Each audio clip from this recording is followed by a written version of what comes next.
It's Thanksgiving. I really hope these games don't suck.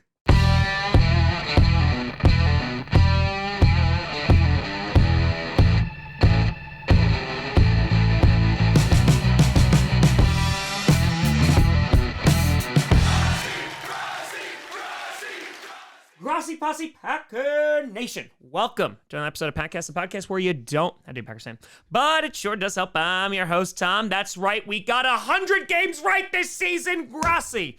And today, we are going to be breaking down and predicting every single game in Week 12 of the NFL. We got 3 games on the Thanksgiving schedule. We got a Black Friday game. And for some reason, we also have the Bears versus the Vikings on Monday Night Football. Before we jump into all of these games, let's take a look last week. These are the games I got right and wrong. I went 10-4 last week, which means I am 101 and 64 on the season. And we actually have a 4-way tie for first place in the Pick'em League. J-Money, Blake, Josh, and Chiefs fan number 1 with a 116 and 48 record. A big shout out to them, and let's see if they can break that tie this week. Starting off with your first Thanksgiving game, you got the Green Bay mother-loving Packers taking on the Detroit Lions. Both teams coming off big wins this past Sunday. The Packers able to defeat the Chargers. Also, the Chargers defeating themselves by dropping all of those balls. But hey, we'll take the win. Jordan Love playing probably his best game yet of his young career. Every single one of the young wide receivers also contributed in this game. And that's what you love to see because you're looking for progress with the Packers. And I think you saw some on Sunday. Now, where are there concerns? Good God, have you seen that injury report?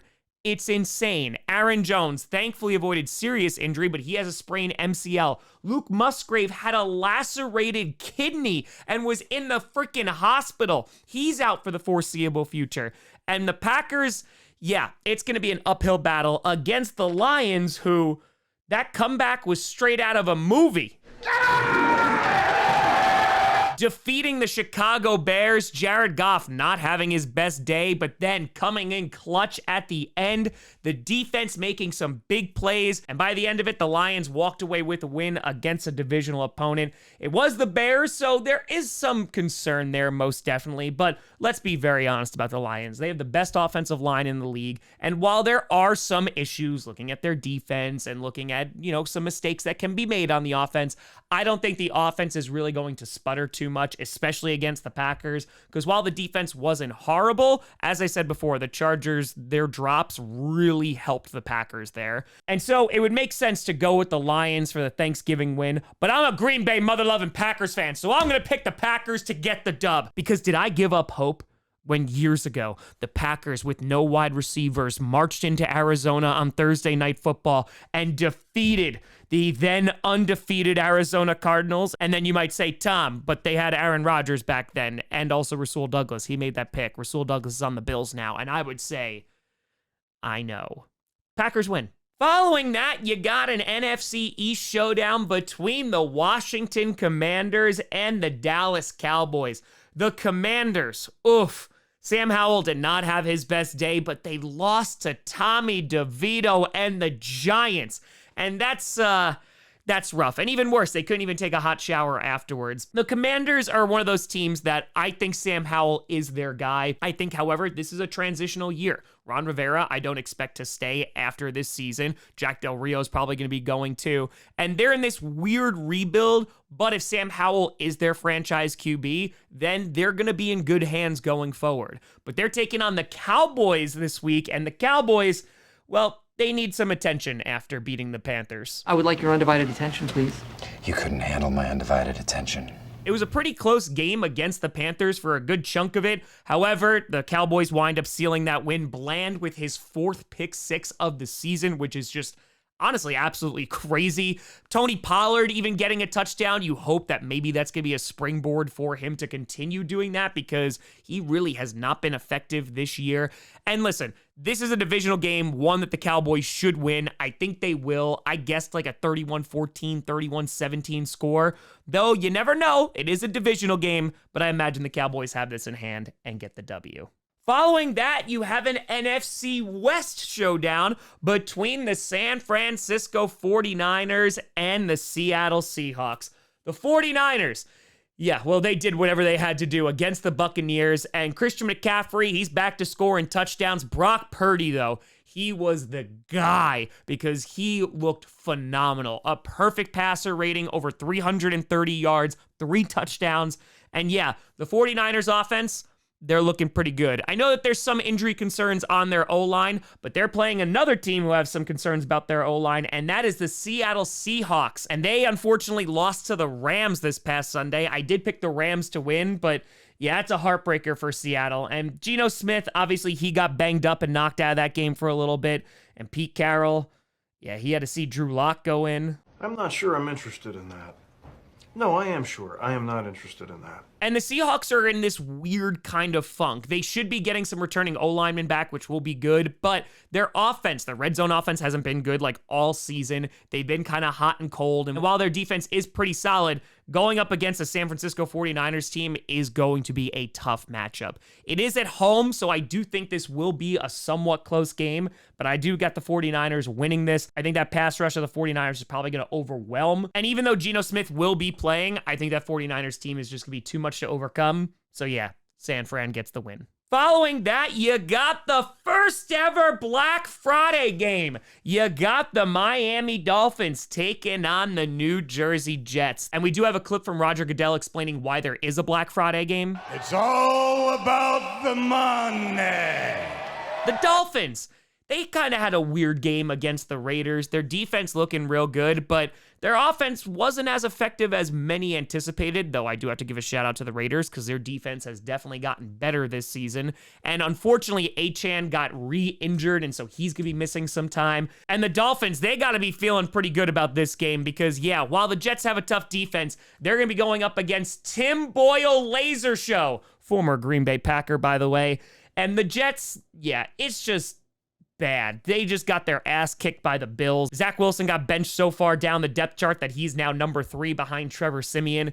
And the offense, man, like, it's just not that great. The offensive line is bad. Their QB play is bad. And they're hoping that they're going to get Aaron Rodgers back sooner rather than later. And they just got to hope that they're going to still be competing. This should be a Dolphins win. Again, the Jets' only hope is really having that defense, but the Miami defense is nothing to shake your finger at either. So yeah, Dolphins, congrats on the win. Following that, you got an NFC South showdown between the New Orleans Saints and the Atlanta Falcons. Both teams coming off a bye in which the Saints, Michael Thomas is going to be missing some time, and the Falcons, potentially even worse, Desmond Ridder is going to be starting this Sunday. Oh, shit. Here we go again. And I have nothing against Desmond Ridder, but it just seems like the Falcons are in limbo. Arthur Smith and his play calling has gotten on the nerves of many Falcons fans. And the Saints, I think they're a solid football team, but they're going to be competing with the Buccaneers to win that division, in my opinion. And it just seems that whoever comes out of that division, as I've been saying for weeks, they're going to go to the playoffs and maybe win a wild card game, but there's a pretty big gap between them and the next best NFC team. And here, I think this could be a close game. Listen, we all know that these fan bases absolutely despise one another. It's being played in Atlanta. We'll see how Ridder does, but I think he might struggle against that defense. And the Saints offense, for the most part, has been looking pretty good. So I'm going to give the Saints the win. But yeah, I wouldn't be surprised if this is a close game. Then you got an AFC North showdown between the Pittsburgh Steelers and the Cincinnati Bengals. Steelers fans, you're free. Matt Canada is gone. And I don't do this very often, but I did reach out to Steelers Nation and I asked some of their fans to record some goodbyes for Matt Canada. Be gone from me now. Be gone from me, you soy boy beta cock. Be gone! The Steelers getting the biggest win of their life, not against the Browns, they lost on Sunday, but finally getting rid of offensive coordinator Matt Canada, and now all eyes are going to be on Kenny Pickett, because one of the biggest excuses for Kenny Pickett's play has been the play calling of Matt Canada, and now that's gone, so it's all up to Kenny Pickett to try and show, hey, I'm the guy here, because there's not too many people left to blame. Taking on the Cincinnati Bengals, and Bengals, I'm so sorry. You lost Joe Burrow. I'm like you now, ugly and unwanted. Thanks. It's just sad times out here. And so unfortunately with Joe Burrow out the rest of the season, Jake Browning is going to be taking over. They lost to the Ravens on Thursday Night Football, and I will say Browning didn't look god-awful. He was able to fit the ball into some tight windows, and maybe they're going to win some games, though of course it's going to be crushingly disappointing because even if they make it to the postseason, which is going to be tough, I don't see them going very far without Joe Burrow. But here, going up against the Steelers, they're going to have to play pretty darn well against a very good defense. I think the Bengals defense should be able to keep the Steelers in line. And I have not predicted a Steelers game correctly this season. And so I'm going to see if that curse continues. I'm going to go with the Cincinnati Bengals. And the reason being is because I liked what I saw out of Browning on Thursday. And while Matt Canada is gone, I'm curious to see how much of a difference it actually makes for that Steelers offense. And I think the Bengals defense should be just fine handling Kenny Pickett. So because of that, I'm rocking with the kitty goes meow. And maybe that'll make them feel a little bit better. Following that, you got the Carolina Panthers taking on the Tennessee Titans. Both teams coming off losses from this past week, and the Panthers, poor Bryce Young, man, he just needs time to grow. It's becoming increasingly obvious. I can deny it no longer. I am small. They lost to the Dallas Cowboys, and like I said, they were in that game for a little bit, and they're taking on the Tennessee Titans, who, these past few weeks, it's been rough. The Jaguars were all the way back against the Titans, and besides Jeffrey Simmons being Jeffrey Simmons, right now, there's just not a lot of good stuff going on with the Titans. Whether it's the QB play, the offensive line, Derrick Henry's not getting it going. It's just a tough time out here. And looking at this game, it's probably gonna be ugly. This should be an opportunity for the Titans to kind of get a little bit of a bounce back win. So I am gonna go with Tennessee here. But who knows? The Panthers' pass defense is actually pretty solid, and they might be able to make Will Levis's day a little bit worse. But I'm going to rock with the Titans, and I don't really have much faith in that. Following that, you got the Tampa Bay Buccaneers taking on the Indianapolis Colts. The Buccaneers, as we talked about before, losing to the 49ers. And the Buccaneers were in that game for a little bit. I know a lot of fans are pissed off with Bowles, but also some of their defensive players like Devin White haven't been at their best as well. And they're just a weird team that, again, are going to be competing for the NFC South. They're taking on the Colts, who are on a bye this past week. And Colts fans got to be a little bit peeved at Jim Irsay, considering he just released Shaq Leonard. You're embarrassing yourself, you geriatric f***! But a big shout out to Shaq Leonard. I'm sure he's going to land on his feet somewhere and be just fine. But the Colts, they're in this weird in-between season as well, because they're going to be wondering what if, because Anthony Richardson, of course, has been out. And now they're just kind of seeing what they got for the future. Because right now, this season for the Colts is just evaluating building blocks that you're going to keep for their future. And this game, I could see it going either way. I am going to rock with the Tampa Bay Buccaneers because I think Baker Mayfield has been solid for the most part. And going up against a Colts team that is like okay, even though their secondary is very, very bad, I think they should be able to take advantage of that. So because of that, I'm rocking with Tampa Bay. Then, oh God, you got the New England Patriots taking on the Giants. Yeah, both these teams are just looking towards the future at this point. Losers, in other words. Well, the Patriots coming off a bye, and they needed it, and so did America, just from watching their games. The Patriots, it's not good. Everything is pretty bad at this point, and looking forward, I mean, you're talking about Bill Belichick. There's lots of rumors about that, though I think he will be staying. They're going up against the Giants, who got a big win against the Commanders. Tommy DeVito throwing some touchdowns, looking good. But yeah, both these teams are god-awful. Being played in MetLife, there's a lot of bad blood between these two teams in terms of history. But I think now you just have a whole bunch of bad football between the both of them. And this game could go either way. I am going to pick the Patriots to get the win because I think maybe their defense will make Tommy DeVito have not such a great day, because I think maybe the shape of the Patriots defense might be a little bit better than the Commanders. But yeah, this is going to be an ugly game. I'm so happy I don't have to watch it. But Patriots, you win. Then you got an AFC South showdown between the Jacksonville Jaguars and the Houston Texans. Could be one of the games of the week. The Jaguars, their offense, finally coming alive. Doug Peterson remembered that Calvin Ridley was on the team. And look at that. You had an offensive line that could block, and Trevor Lawrence had himself a good day. Their defense has been a strong point the entire season, and hopefully that game last week was the first of many for their offense to kind of catch up to what their defense has been doing.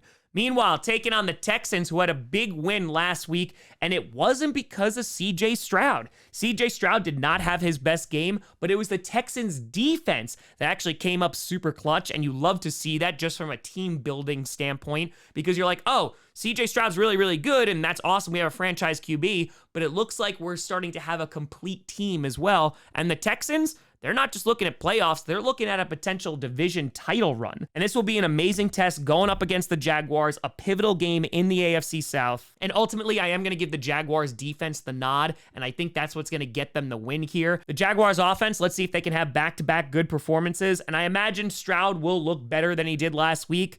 But yeah, I'm going with the Glitter Kitty getting the win this week. Then you got the Cleveland Browns taking on the Denver Broncos. This is an interesting matchup. The Browns coming away with a win against the Pittsburgh Steelers. DTR looked okay. He looked serviceable, but good God, that defense is just so damn good. And the defense of the Browns is what's going to take them to the postseason if they get that far. And I think they will. Taking on the Broncos, who are doing time management right as they have back-to-back game-winning drives. That's the proper flow of time, and it happens again and again and again because it's supposed to. The Broncos have been impressive. Their offense definitely leaves some to be desired, but that defense has really turned things around. It has gotten a lot better. They're getting after the quarterback, and people are sleeping on the Broncos defense right now, but I imagine they are going to make DTR's life pretty darn miserable. However, the Browns defense is significantly better, and I think they will be able to stop whatever Russell Wilson has going on. I think they'll be able to limit the ground game, and because of that, I am going to go with the Browns to get the win. It should be a tough game, and I imagine it's going to be low scoring either way, but Cleveland, I'm giving you the W. Then you got an NFC West showdown between the LA Rams and the Arizona Cardinals. The Rams, they beat the Seahawks last week. Matthew Stafford is back and is ready to drag the Rams to the postseason. We've got work to do. And listen, it was definitely not a pretty game against the Seahawks, but able to get that W, and with Matthew Stafford being healthy, legitimately, they have a shot of going to the postseason because the NFC is that bad. Taking on the Cardinals, who had a valiant effort against the Texans, but it was kind of a mixture of the refs not being so great, their offensive line is not good, and good God, their defense does need an overhaul looking at you secondary. But the Cardinals, listen, they're going to be competitive, and I think they're going to be competitive in this game against the Rams. I actually wouldn't be surprised if the Cardinals get the win. I just think that Matthew Stafford and that offense is a little bit more talented than what the Cardinals currently have, so I am going to go with the Rams to get the W. And yeah, I imagine Puka and Cooper Kupp are going to have a day against that secondary, and it's going to be a little bit of a sad Thanksgiving weekend. Then you got an AFC West showdown between the Kansas City Chiefs and the Vegas Raiders. The Chiefs, well, all I got to say as a Packers fan, MVS dropping a game-altering pass? First time. But let's be very honest about the Chiefs. Their defense has impressed the hell out of me, though it didn't look so good in that second half against Philadelphia. They were getting after Jalen Hurts in that first half, sacking him 5 times, looking real good. And then after halftime, not so much. The other concern, of course, has to be that offense, because when Travis Kelce's not doing well, they just don't have the receivers to make up for that deficit. Rashee Rice is a guy I really like this season, and he's coming along, but the second half for the Chiefs, they ain't putting up no points. So there are some problems going on with Kansas City. Ultimately, I think they're going to be just fine. I'm not going to say the sky is falling, but there are things to correct. Taking on the Raiders, who had a valiant performance against the Dolphins. Their defense held Tua and that offense in check. But on the other side of the ball, the Raiders offense, it is not pretty whatsoever. And I think that's going to be their detriment for this season, because the Raiders are in this weird in-between. They're the 3rd best team in the AFC West. They could theoretically still make the playoffs, but that offense has to get much better, and I don't think that's going to happen this week. Going up against the Chiefs, I imagine the Chiefs are going to have a nice bounce-back game here, and so Kansas City, they get the W. Following that, you got the Buffalo Bills taking on the Philadelphia Eagles. Both teams coming off big wins. The Bills, They looked all the way back, and hopefully they can continue that streak against the Eagles. Ken Dorsey being fired, and it just looked like the offense was a little bit more comfortable. But then again, we'll see this week if Josh Allen can look as good as he did last week. Rasul Douglas was a game changer against the Jets. You're welcome, Bills. They're taking on the Philadelphia Eagles, who had a big win against the Kansas City Chiefs, and oh boy, Nick Sirianni got to troll some Chiefs fans. We like to troll. We do a little trolling. It's called We Do a Little Trolling. But this is a big win for the Eagles, and it's a big comeback win because, like I said, that first half, they did not look good. Jalen Hurts was under a lot of pressure, and that defense for the Eagles really came alive in the second half, and their offense definitely woke up, but you still feel like the Eagles have not reached their ceiling yet, which is a little concerning, but also terrifying for the rest of the league.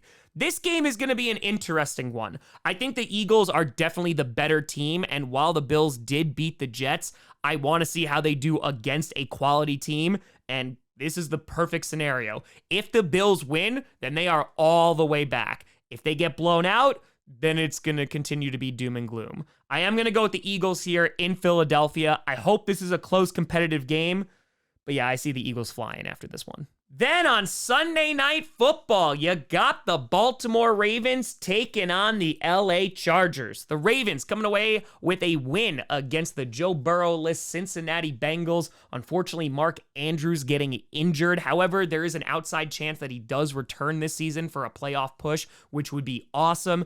And the Ravens, listen, their defense is really good. And Lamar Jackson spread the ball around nicely on Thursday, getting a bunch of receivers involved. I'm curious to see how Isaiah Likely is going to do. He had a nice preseason a couple years back, and maybe he can be their guy while Mark Andrews is on the shelf. Taking on the Chargers, and Chargers fans just continuing to watch a Brandon Staley-led team. This is ridiculous. I just want to talk to him. I just want to talk to him. I just want to talk to him. I just want to shoot him. I'm just so sorry. But maybe if the Ravens absolutely kick the crap out of you, this is the week that he's gone. Another primetime game with Justin Herbert and the Chargers. They lost a tough game against the Packers. And to be honest, I know we could talk about Brandon Staley and how bad he is for that defense, that defensive mastermind that he's proving not to be. But you can't blame Brandon Staley for all those drops, though I completely understand if you want to. And the Chargers, they're in last place in the AFC West, which has to kill them because they have so much talent on that squad. Going up against the number one seed in the AFC currently, the Ravens, I just think the Ravens have a much better team. Their defense is better. Their offense, while maybe not as explosive, I think they just have better leadership and coaching. And so because of that, Baltimore, you get the win. And Chargers fans, sorry. And finally, on Monday Night Football, you got an NFC North showdown between the Chicago Bears and the Minnesota Vikings. Both these teams coming off tough losses. The Bears, they nearly beat the Lions, and then they let the Lions roar all the way back. It would have been nice if the Bears actually beat the Lions, but no. And Bears fans are still having to suffer through Eberflus, and Justin Fields was put into some pretty bad situations on Sunday, and I think for the most part did pretty well. They're taking on the Vikings, who lost to the Broncos, and God, Josh Dobbs is just so difficult to root against. I don't care if you think I'm Satan reincarnated. But the Vikings, unable to get it done. A big fumble by Madison kind of sealed their fate there. That was the game changer. And the Vikings, I still think, are a quality team. They are eventually going to get Justin Jefferson back. I know they're not going to rush it, but I think that's going to be a much better squad when he's on the field, obviously. And this game being played in Minnesota, and the Vikings also hating the Bears for not beating the Lions and helping them out, I see the Minnesota getting a big win here, though I would not be surprised if Justin Fields made it competitive. I think the Vikings are a more balanced team, and they get the win. But let me know what you think down in the comments below. Who do you got winning and losing this week? And a happy Thanksgiving to all those who are celebrating. But let me know. You know, I find me at Tom Grossi Comedy, all social media, see down below. A big shout and thank you to all the Patreon and YouTube members for supporting this channel. And thank you so much for watching. I'm Tom Grossi. And as always, go Pack Go.